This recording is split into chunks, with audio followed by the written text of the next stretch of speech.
Kesatuan rakyat, kesatuan jiwa, kerajaan perpaduan. Teruskan bersama di dalam channel ini untuk perkembangan-perkembangan isu semasa, isu politik, dan isu-isu hangat di Malaysia pada hari ini. Jangan lupa teruskan bersama di dalam channel ini. Tekan butang like, share, dan subscribe channel ini untuk perkembangan terkini politik di Malaysia.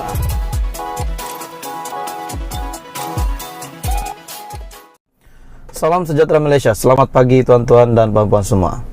Isu hangat yang saya nak kongsi dengan kamu hari ini, pagi ini, saya berpikir tuan-tuan dan puan-puan semua, siapa yang layak untuk menerajui UMNO, menerajui Barisan Nasional, selepas banyak kabar angin mengatakan ada pemilihan UMNO, pemilihan Presiden UMNO, dan ada juga kata sebaiknya Presiden UMNO dan timbalan Presiden UMNO tidak dipertandingkan.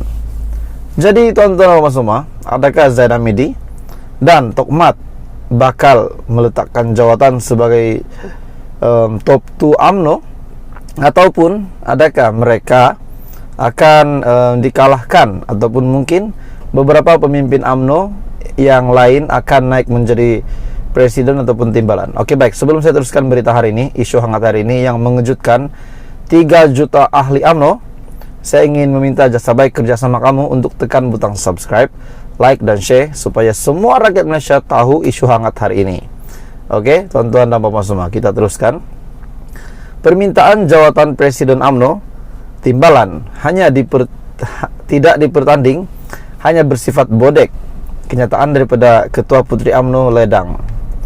Kenyataan beberapa pemimpin UMNO agar jawatan Presiden dan timbalan Presiden untuk tidak dipertandingkan dalam pemilihan parti akan datang hanyalah bersifat bodek semata-mata. Ketua Puteri UMNO Ledang, Nadira Afika Abdul Rahim, dalam satu kenyataan berkata, ia bukan pendirian lebih 3 juta ahli UMNO di negara. Beliau juga berkata, majoriti ahli parti lebih cenderung untuk melihat demokrasi di dalam UMNO dihidup dan disuburkan semula selepas penangguhan pemilihan parti yang sepatutnya diadakan sebelum ini bagi memberi laluan kepada pilihan raya umum ke-15 ataupun PRU15. Jika sebelum ini alasan penangguhan pemilihan adalah disebabkan tidak mahu berlaku perpecahan menjelang PRU15, justru usai PRU15 seharusnya proses demokrasi yang termaktub dalam perlembagaan UMNO dapat dihormati dan dipatuhi.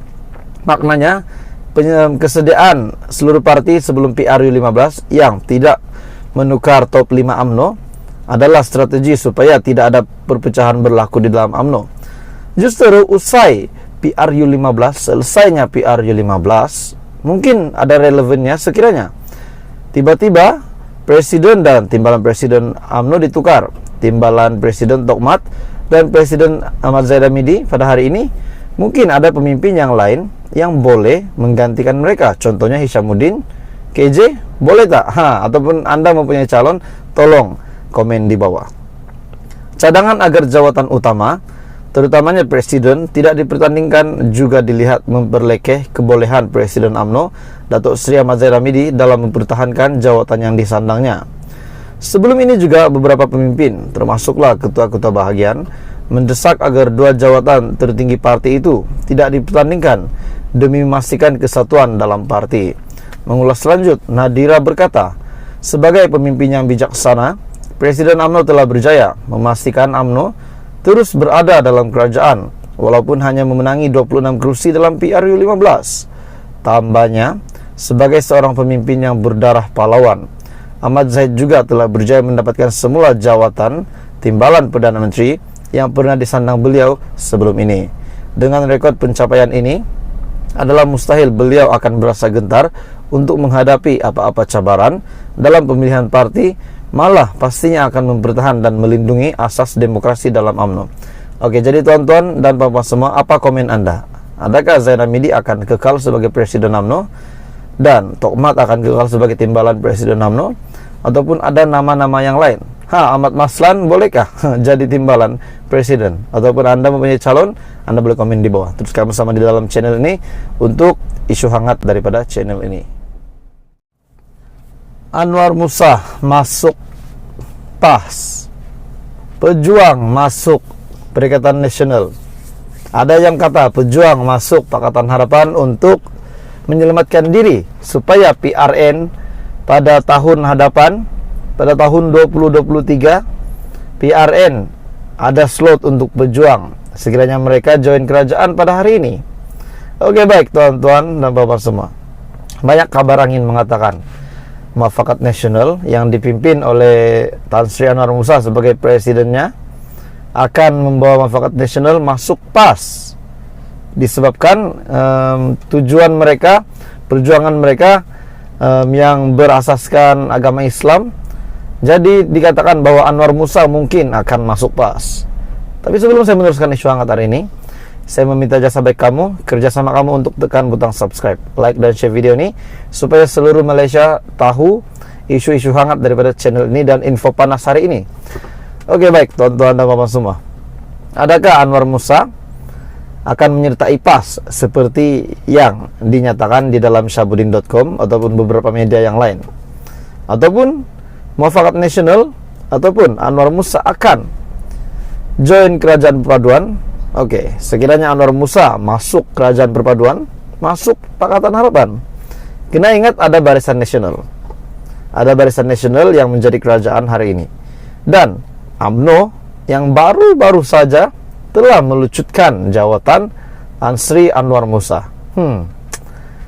Pejuang pula aku nak kata. Oke, pejuang. Bagaimana komen Anda tentang pejuang? Setelah Mahathir letak jawatan pengurusi pejuang, pemangkunya anaknya yaitu Mukhris Mahathir. Setelah itu beberapa lagi pemimpin yang lain pun meletakkan jawatan. Saya lihat tuan-tuan semua, habislah pejuang. Tun Mahathir pun tak dapat uang taruhannya balik, Mukhris Mahathir pun sama. Bahkan Mahathir kalah di tempatnya sendiri, Parlimen Langkawi. Sudahlah kalah, tak dapat uang deposit lagi. Jadi ini kejatuhan yang nyata untuk pejuang pada hari ini.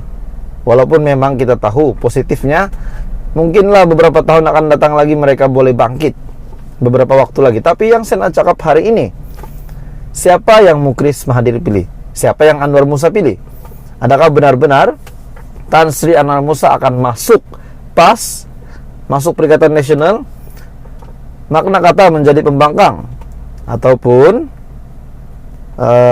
pejuang masuk Pakatan Harapan, menyokong Anwar Ibrahim, menyokong Barisan Nasional? Adakah Mahathir Mohamad akan rekomen anaknya Mukhris untuk membawa pejuang masuk Pakatan Harapan? Ataupun adakah Anwar Musa akan tetap masuk PAS bersama-sama dengan Muhyiddin Yassin? Sedangkan baru-baru ini juga ada kenyataan daripada Anwar Musa berkenaan dengan duit berjuta-juta di bilik Muhyiddin. Adakah Muhyiddin akan membenarkan ataupun rekomen juga Tan Sri Anwar Musa masuk PAS? Adakah beliau akan bersetuju dengan Hadi Awang sekiranya Hadi Awang menerima Anwar Musa masuk PAS? Jadi tuan-tuan dan bapak semua, di mana mereka akan pergi? Anwar Musa, Mukhris Mahathir, dan mungkin beberapa pemimpin yang lain.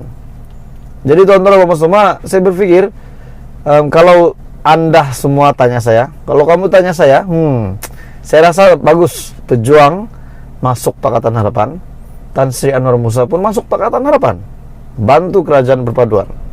Betul tak? Sekiranya Anda mempunyai komen, Anda kata pejuang sepatutnya masuk PN, Anwar Musa sepatutnya masuk PN. Oke, tak apa, tidak masalah. Anda boleh komen di bawah. Jadi apa pendapat Anda? Tolong share video ini supaya seluruh Malaysia boleh beri pendapat melalui video ini. Teruskan bersama di dalam channel ini. Terima kasih Malaysia.